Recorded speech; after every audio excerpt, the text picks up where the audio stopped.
ഇസ്രയേലിലേക്ക് കടൽ കാണാൻ പോകുന്ന ഒരു പലസ്തീൻ ബാലൻ്റെ ചിത്രമാണ് ദ സീ എന്ന സിനിമ. കേന്ദ്ര സർക്കാർ അനുമതി നിഷേധിച്ച ഈ സിനിമ വീണ്ടും സംസ്ഥാന സർക്കാർ മുൻകൈയെടുത്ത് IFFK-യിൽ പ്രദർശിപ്പിച്ചു. ഈ സിനിമ ബാൻ ചെയ്യാൻ തക്കതായി എന്തെങ്കിലും ഉണ്ടോ എന്ന് നമുക്ക് പ്രേക്ഷകരോട് തന്നെ ചോദിച്ചു നോക്കാം. നല്ല മൂവിയായിരുന്നു. എന്തോന്നു ഇതിപ്പം ആദ്യം ബാൻ ചെയ്തു, പിന്നീടാണല്ലോ ഇങ്ങനെ സ്ക്രീൻ ചെയ്തത്.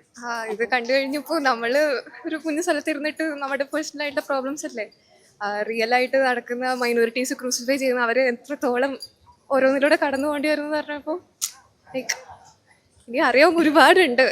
ഇത് ബാൻ ചെയ്യാൻ മാത്രമുള്ള അങ്ങനെ അസ്വസ്ഥമാക്കുന്ന സീൻസോ അങ്ങനെ ഒരിക്കലുമില്ല. ഐ മീൻ ഒരിക്കലും ഒരു അതോറിറ്റേറിയൻ റെജീമിന് ലൈക്ക് സത്യം കാണിക്കാൻ ഇഷ്ടമില്ലല്ലോ. അവർ സപ്രസ് ചെയ്തുകൊണ്ടിരിക്കണം, നമ്മൾ ഇതേപോലെ അതിനെതിരെ പ്രതികരിച്ചുകൊണ്ടിരിക്കണം, പ്രൊമോട്ട് ചെയ്തുകൊണ്ടിരിക്കണം.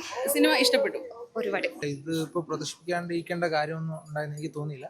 സിനിമ കണ്ടിട്ട് എന്താ തോന്നിയത്? നല്ല സിനിമയായിട്ട് കാണുക, അതൊരു ദൃശ്യാവിഷ്കാരമാണ്. സിനിമയായിട്ട് മാത്രം കണ്ടാൽ മതി. അതിന് പിന്നെ വേറൊരു രീതിയിലും കാണേണ്ട ആവശ്യമില്ല. സിനിമ എന്ന് പറയുന്നത് ഏറ്റവും വലിയ മീഡിയയാണ്, ആൾക്കാർ ഏറ്റവും കൂടുതൽ കാണുന്ന ഒരു മീഡിയയാണ്. അപ്പോൾ സിനിമയായിട്ട് കാണുക. അതിനെ നിരോധിച്ചാലൊക്കെ ഉണ്ടാകുന്നത് ഭവിഷ്യത്ത് വലുതായിരിക്കും എല്ലാവർക്കും. കാരണം സിനിമ ഒരുപാട് ആൾക്കാരെ ഇൻഫ്ലുവൻസ് ചെയ്യുന്ന സാധനമാണ് സിനിമ എന്ന് പറയുന്ന മീഡിയം. അപ്പോൾ അത് ഏതൊരു കാലത്തും അതിനെ നിരോധിക്കാൻ ഈ കാലത്തൊക്കെ ശ്രമിക്കുകയാണെങ്കിൽ അത് ആളുകൾക്ക് കൂടുതൽ എത്തും പെട്ടെന്ന്.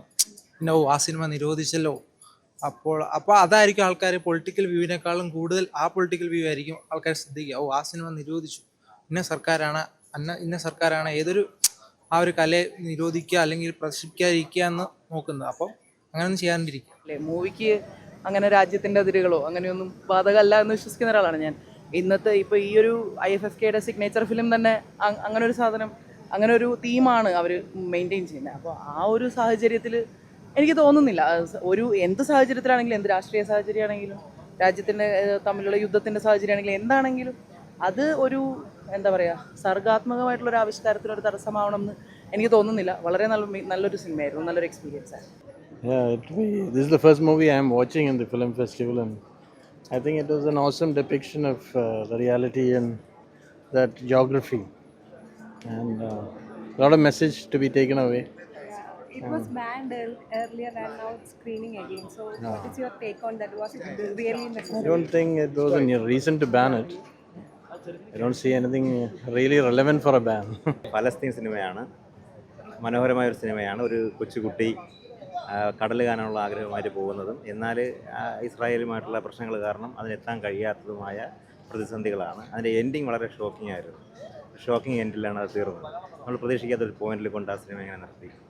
എല്ലാവരും ഒരു അല്പനേരം അവിടെ ഇരുന്നിട്ടാണ് എണീച്ച് നടന്നത് ഡെലിഗേഷനൊക്കെ. ഇത് നേരത്തെ ബാൻ ചെയ്തിരുന്നു സെൻട്രൽ ഗവൺമെൻറ്, അപ്പം വീണ്ടും പ്രദർശിപ്പിക്കുക ചെയ്യുന്നത്. അപ്പോൾ അതിൻ്റെ ഒരു ആവശ്യം ഉണ്ടായിരുന്നെന്ന് തോന്നുന്നുണ്ട്. ഈ ബാൻ എന്ന് പറഞ്ഞു കഴിഞ്ഞാൽ ഒരിക്കലും ഒരു ചലച്ചിത്രമേളയ്ക്ക് പാടില്ലാത്തതാണ്. കാരണം ചലച്ചിത്രമേളകൾക്ക് സെൻസറിങ്ങിന് പുറത്തുള്ളൊരു സംഗതിയാണ്. എന്നാൽ കഴിഞ്ഞ കുറച്ച് നാൾ മുമ്പാണ്, ഒരു 2 വർഷത്തിനിടയ്ക്ക് ഞാനാണ് കേന്ദ്ര ഗവൺമെൻറ് ഒരു നിയമം കൊണ്ടുവന്നത്. ഈ സിനിമകളുടെ ലിസ്റ്റ് അവർക്ക് കൊടുക്കണം, അവരെ പെർമിഷൻ ഉണ്ടെങ്കിലേ കാണിക്കാവൂ. അങ്ങനെ പറഞ്ഞത് തന്നെ തെറ്റാണ്. അതിനപ്പുറമാണ് ഇപ്പോൾ നമുക്ക് സ്വതന്ത്രമായ ഫ്രീ സ്പീച്ച് ആൻഡ് എക്സ്പ്രഷൻ എന്നുള്ള നമ്മളെ കോൺസ്റ്റിറ്റ്യൂഷൻ ഗ്യാരണ്ടി ചെയ്ത റൈറ്റുള്ള ഒരു നാട്ടിലാണ് ഒരു ചലച്ചിത്രമേളയിൽ സിനിമകൾ പ്രദർശിപ്പിക്കാൻ അനുവദിക്കില്ല എന്ന് പറയുന്നത്. സ്വതന്ത്ര ചിന്തയ്ക്കുള്ള ഒരു വെല്ലുവിളിയാണ് കേന്ദ്ര സർക്കാരിൻ്റെ അത്തരം നീക്കങ്ങൾ. അപ്പോൾ അവിടെ സംസ്ഥാന ഗവൺമെൻറ് ധീരമായൊരു നിലപാടെടുത്തുകൊണ്ട് ഇതെല്ലാം ഇവിടെ കാണിക്കുമെന്നെടുത്ത ആ നിലപാടിനെ ഈ കേരള സർക്കാരിന് നമ്മളൊരു അഭിനന്ദനം പറയുകയാണ് ഡെലിഗേറ്റ്